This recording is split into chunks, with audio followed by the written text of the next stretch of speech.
There are moments when life as you know it completely falls apart. Divorce, loss, failure, heartbreak, financial collapse.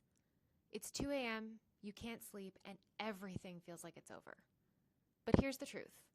This is not the end. I'm Christy Zlatkus, and this is a show where we talk about the strategies that turn heartbreak, loss, and failure into success, and share the real stories of people who've done it. Because no matter how dark it feels right now, your story isn't over. Hello and welcome back to This Is Not the End. We are here on today's episode with Louise Scott. Louise is the founder and the owner of 8-Figure Firm, of which I am a very, very proud member. For those of you not in the legal community, 8-Figure Firm is a coaching company that helps to take law firms from wherever Louise finds them, usually hopefully having some experience, all the way up to 8 figures. And Louise has done such incredible things with his career that gives him the experience and knowledge to help all of us succeed. So, Louise, why don't you tell our listeners a little bit about yourself, what you do, and the amazing life that you now lead? Thank you so much, Christy. I appreciate it. The owner of 8-Figure Firm right now, just balancing helping firms grow and helping my family grow. I have 5 kids, so I always say I'm doing my part to continue to populate this world. But yeah, I just I focus on helping people experience the growth that we had because when I had my own law firm, I knew how hard it was to get the information and know what was happening, in the economy and what was happening with other firms. And I wanted to create a space where people had that inside information. And so we've launched so many things to give people that inside information. So I always say when I give advice, I always give it from the perspective of the 200 firms we've worked with, not just the one firm that I used to own. And so that's what I've been up to the last several years, and building my family and traveling like crazy all over the world. Actually, I think I've been in 6 countries just this year teaching, and just surpassed over 3,000 people that I've taught in sales in different places all over the world. So yeah, that's what I've been up to. So, Louise, I think you're too modest. I just think you're too modest. 8-Figure Firm. It started because you had your own law firm that you're Yes. not a part of anymore because you threw it all into 8-Figure Firm. But how fast did you grow that firm, and to what level did you grow that firm? So the backstory of growing firms, of my first firm, I started there when it was about 500,000 in revenue. We went from 500,000 to about just under 4 million in 3 years. And I knew that there was something that we were doing right. The firm had been in existence for 14 years and it was only 500,000. So something happened, and there was like a catalyst. And so I started documenting the things that we were doing, like how we were doing our marketing and how we were building relationships. And that led me to writing a book called The 9 Principles of Exponential Growth. And there were 9 things that a firm had to do. And so then I went out on my own, and my firm started off, and 5 months later was on a $1 million run rate. We were signing almost 30 clients a month. And I was like, wait a second, this not only worked for this first firm, but now it's working for my own firm. And I had a friend at the time who wanted to partner up, and I had been telling him no, no, no, no, no. And he said, look, I've been in business 10 years. Our firm's about 3 and some change. And you've been in business 5 months and your firm's on a $1 million run rate. We should work together. And we did. And in a matter of 4 or 5 years, we went from about 3 million in revenue. It was about 3.7 million in revenue to just under 40 million in revenue. That is incredible. Yeah, and we had 25 employees when we linked together. 2 of them quit immediately upon the merger, so we were down to 23. And when I left, we were almost at 200 between full-time employees, contractors, and people that worked for the firm. So it was an incredible, That is so incredible. Well, yeah. and when did you start 8-Figure Firm? So I started 8-Figure Firm in 2020. It was kind of like a part-time thing because what happened was, as we were building the law firm, I didn't have anything to do. Like the firm, you start getting all these leaders and they kind of start managing the firm, and I was having the high level meetings, but like how much high level time can you really spend? And so I was working, I think on average 3 hours a week in the law firm. So I told my business partner at the time, I said, well, I'd love to start consulting. That's always what I've always wanted to do. And I've written a couple of books. Let me publish these books. And I ended up publishing The King of Growth and launched 8-Figure Firm. And it was in that process that I started doing it part-time. I was only working like maybe 15, 20 hours part-time in 8-Figure Firm. And then I left the law firm completely 2 years ago and have been full-time in 8-Figure Firm now for 2 years. And how many firms have you helped grow to 8 figures? So right now I think we just surpassed 35 firms that have actually gone from sub 8 figures to 8 figures in predictable revenue. And it's not like they were 8 or 9 million when they came to us. Many of them were 1, 2, 3 million. And we've just seen them just exponentially grow. And I think my biggest success story is a firm that we started with. They were about 1.8 million out in the West Coast. And I think they just surpassed 14.5 million just 3 years later. Oh So my gosh, that's so one of my, incredible. yeah, and it clicks for people differently, right? Everybody has a different journey because their foundation is different. And so depending on your risk tolerance, your foundation, and where you are will depend on the trajectory. But I think that any firm that commits to our 9 principles, that commits to our system, can grow their firm to 8 figures if they're willing to put in the time. Usually less than 6 years from wherever they are to 8 figures and more in less than 6 years. I think that's absolutely incredible. I am, for one, on that journey with Z Family Law. And let me tell you, I've learned so much from Luis. But Luis, it's not just 8-figure firms that you have, accomplished. You have a thriving social media. You've written how many books? So published 5, but I've written 13 total, and I have 8 more coming down the pipeline. My goal in 26 is to release 4 more. So I'm really excited about getting those books out. I cannot wait to read the ones that are coming out. I have read every single one that Luis has written, including The King of Growth that he referenced.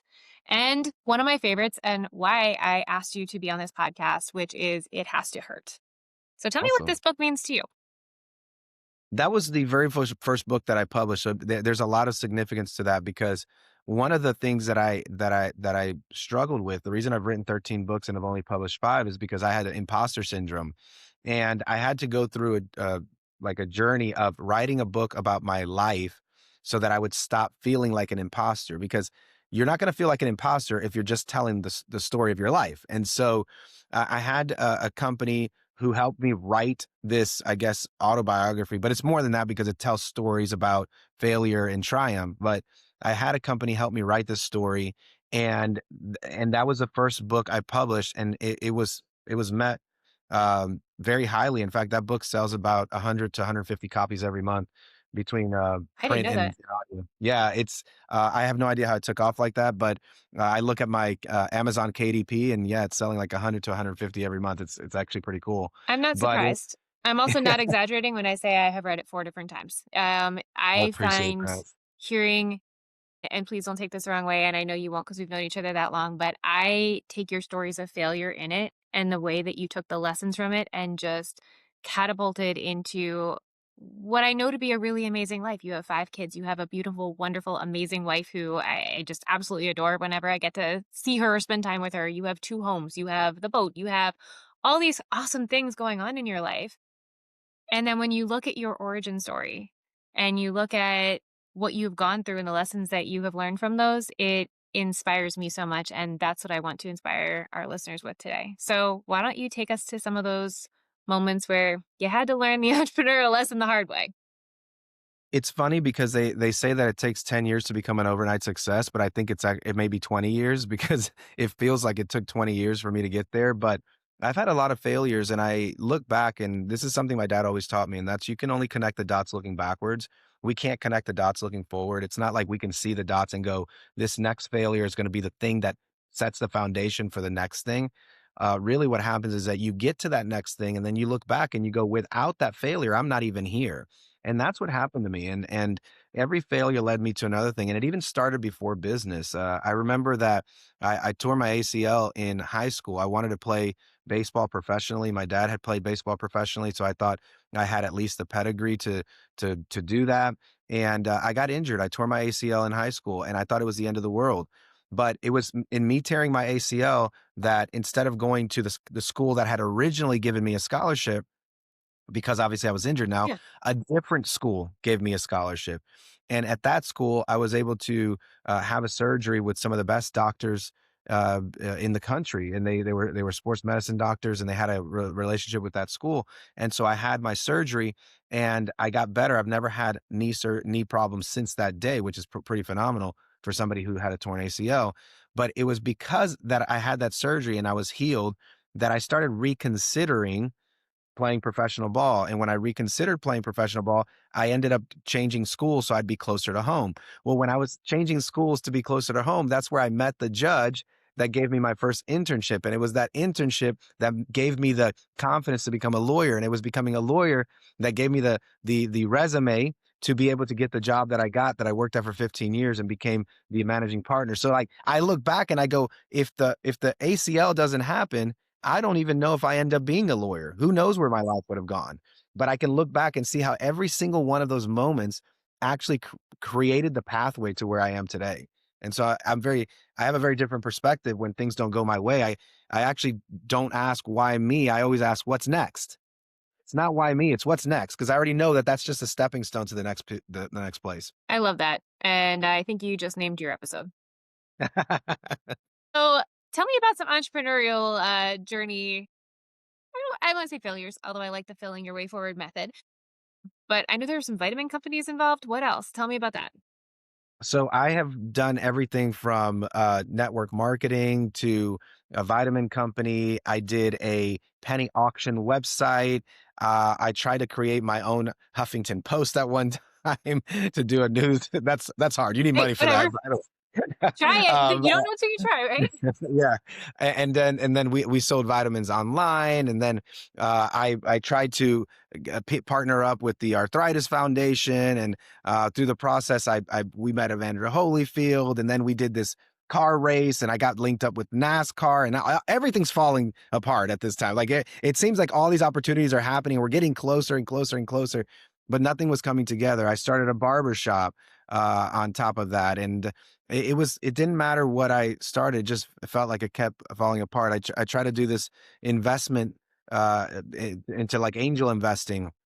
That guy just stole our money, and everything that I did, it was never clicking, but I was learning a lot of lessons. I was learning how to scrutinize a contract, how to establish relationships, how to be less trusting of people who were taking advantage of us, how to have out clauses when things may not be going the right way. So it was all kind of a learning lesson.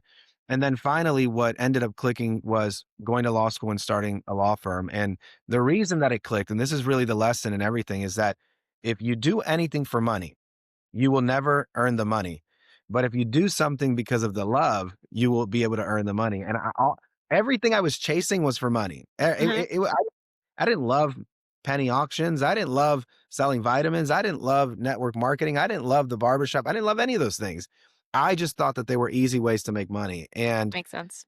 there's nothing in life that's really easy. And I hesitate saying that because I do believe in this like abundance mindset, and that things come quicker to you than you could ever expect. And I follow some really great mentors who teach that like everything you want is within your grasp, and that money mindset, that you have to have that abundance mindset and the quantum leap. And I do believe in all that. Yeah, you've taught it to me. But things are tough still, right? Yes. Like you still got to do the work. And I think that a lot of times we believe, but don't do the work. And then we wonder, why is it not materializing? So the work is tough sometimes. Yeah, I agree with that. You can't do the work without the mindset, but you also can't have the mindset without the work. Yes. So has there been a moment in your journey, in your life, in your entrepreneurial life, where you just felt like the world's biggest failure and like nothing was ever going to go well and life was never going to get better?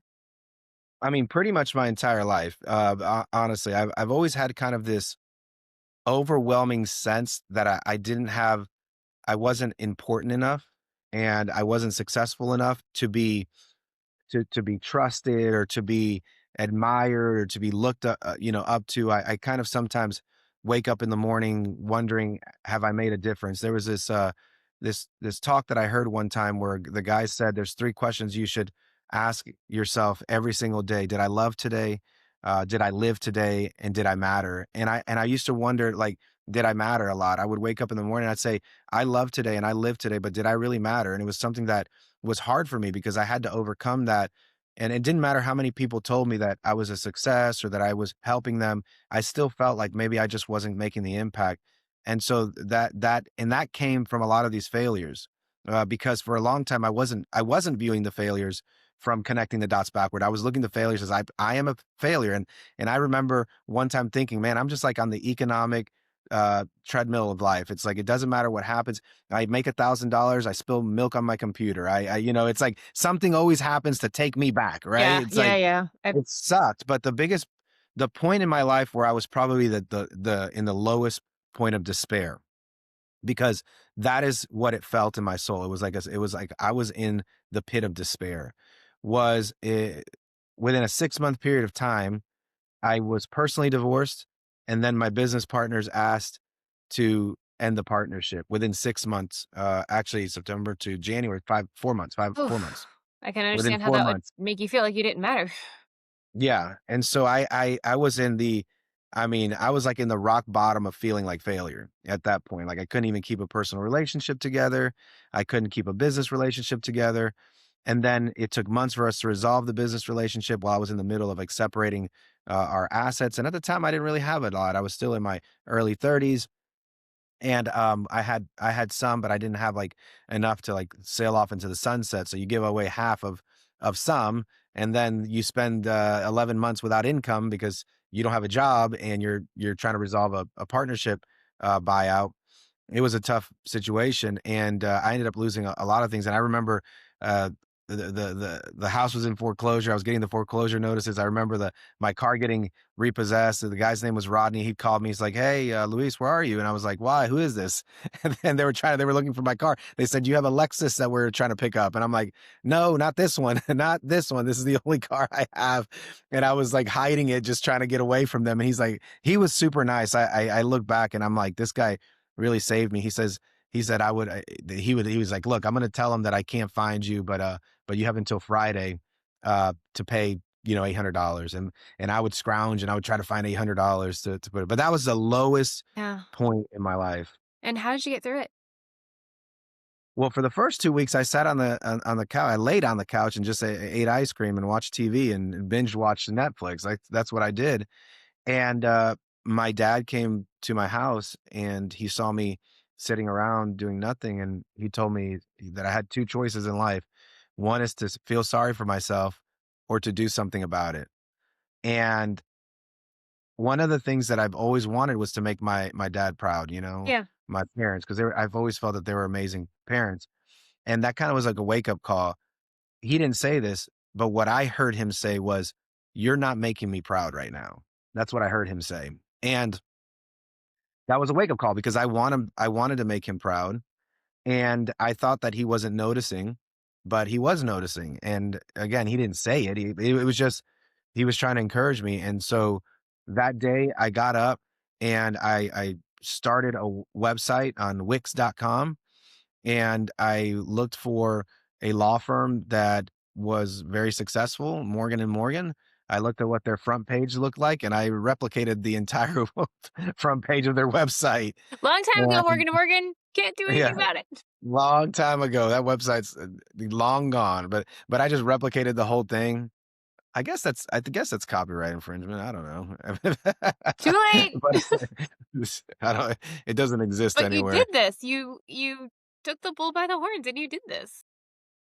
I mean, I had no choice at that point, and I spent every night until about 2 o'clock in the morning just building a website, and I was writing articles and I was posting stuff and I was optimizing it. I didn't get any clients from it, but it was getting me in the mode of working.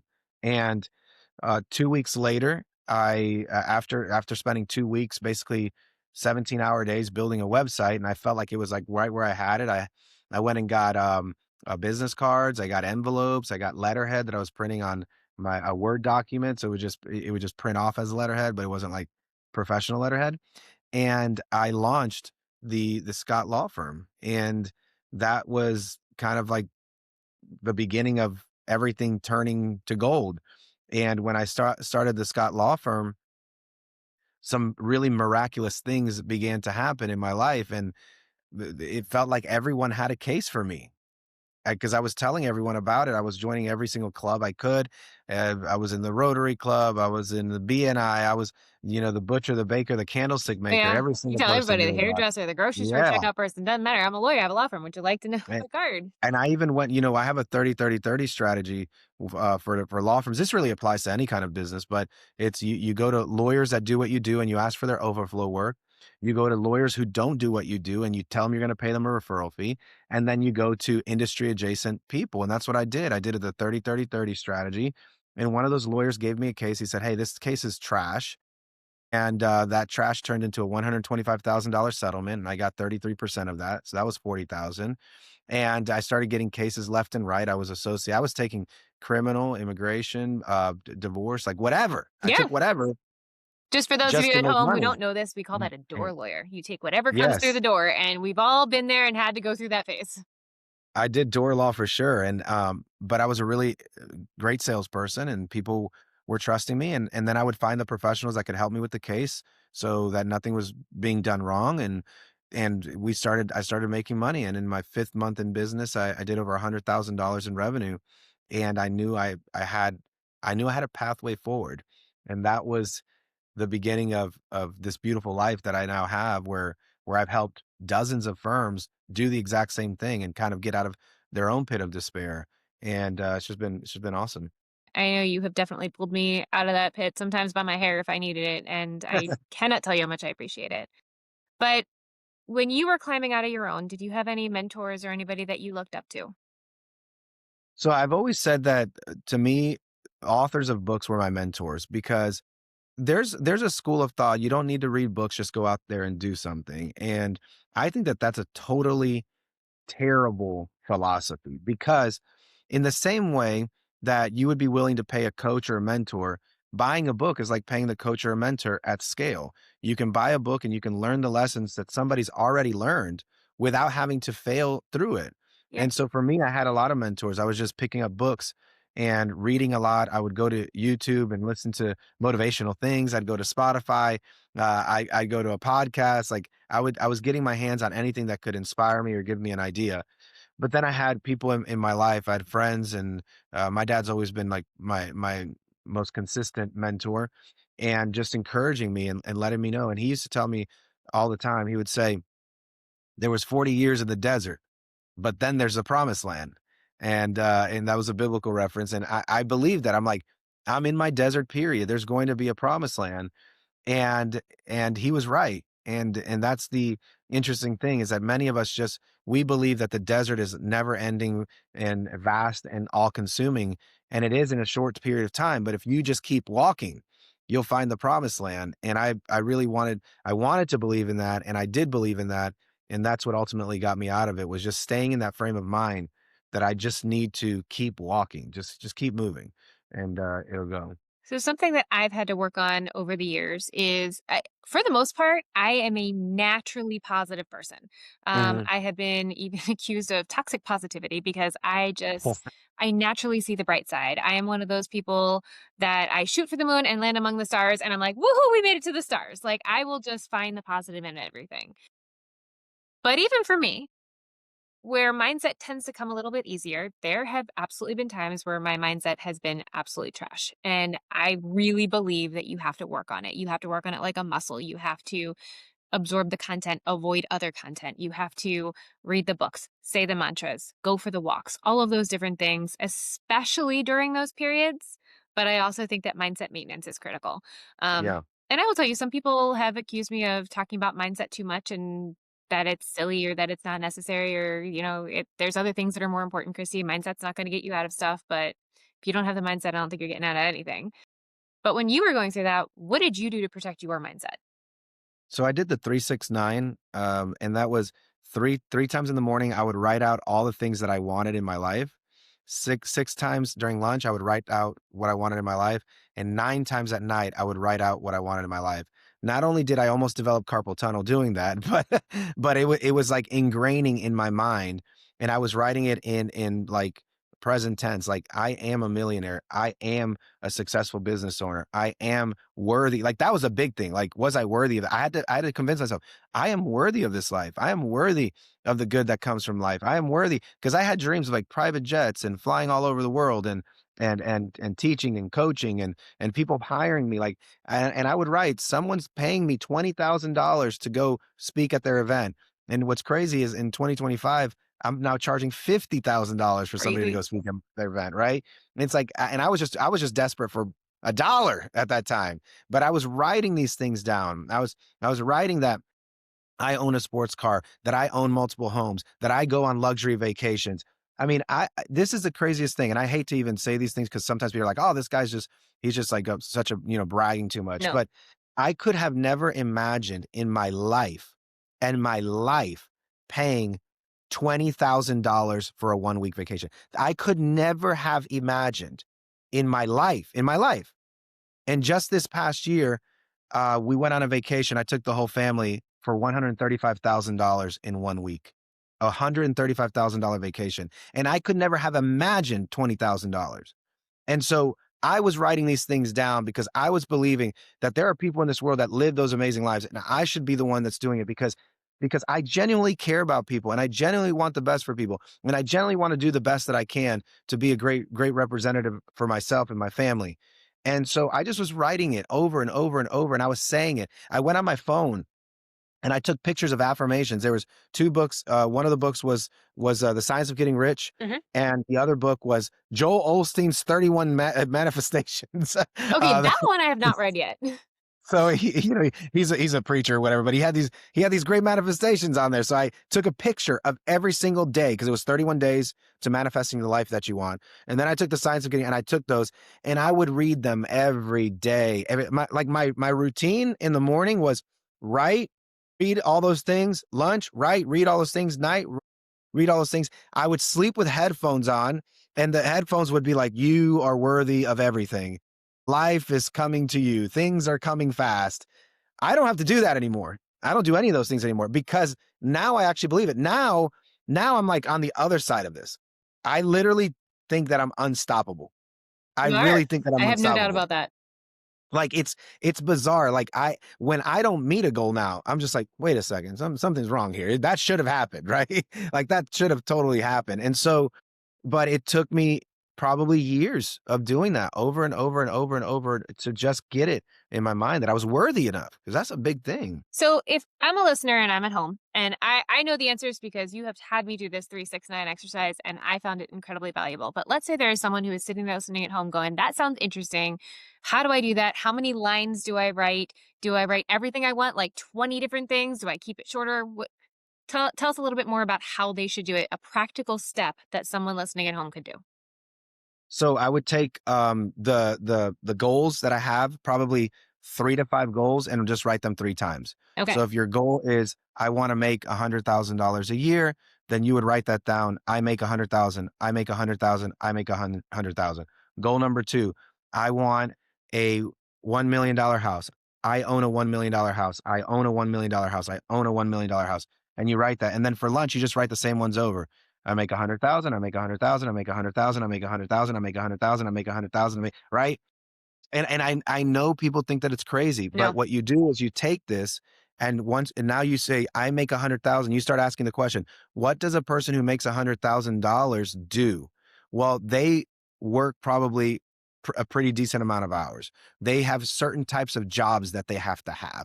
They're in sales. They're in professional work. They start an entrepreneur or business. Okay, well, what business can I start?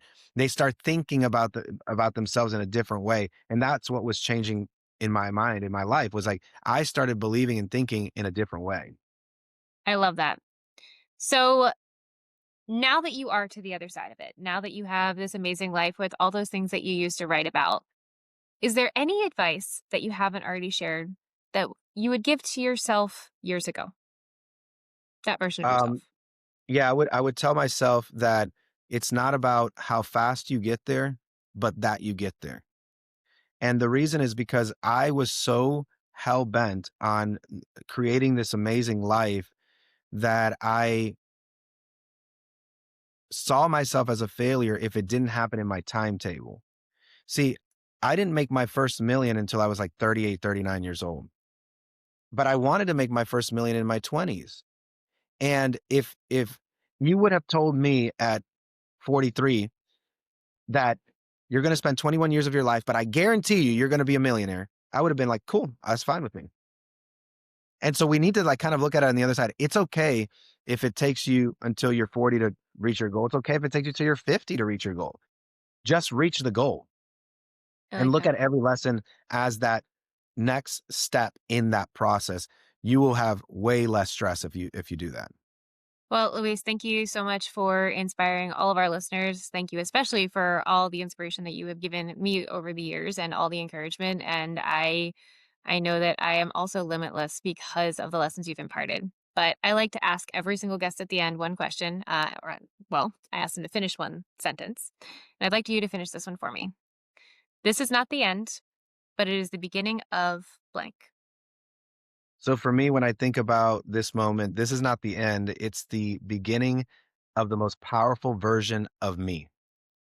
And that was what I had to believe. This was the beginning of the most powerful version of me. And Luis, with thank that power, I can do great things. So Luis, thank you so much for everything. If anybody wants to follow Luis or figure out how to work with him, I will be linking all of his socials in the show notes below so that you can find him. And of course, if you for some reason cannot reach out to me, I'll make sure to connect you with Luis. And you can't go wrong working with him and his team if you have a law firm that you want to grow to 8 figures. So, Luis, thank you so much. Congratulations on all your success. I cannot tell you how happy I am for you. And Luis, I should have said this earlier in the episode, but you are genuinely one of the kindest people I have ever met. And you think you're bragging about your life, but what you don't brag about is how much good you do out in the world, how much you are constantly giving other people. I saw recently on, I forget which social media at this point, but that you were giving to a basketball team, a youth basketball team. Like Luis is constantly just putting positivity and good things out in the world. And that inspires me more than anything because you aren't someone who just wants all these things for yourself. You want these things for the world and that you can do for the world. So thank you for being such a great role model for all of us. thank you. Thanks for having me on.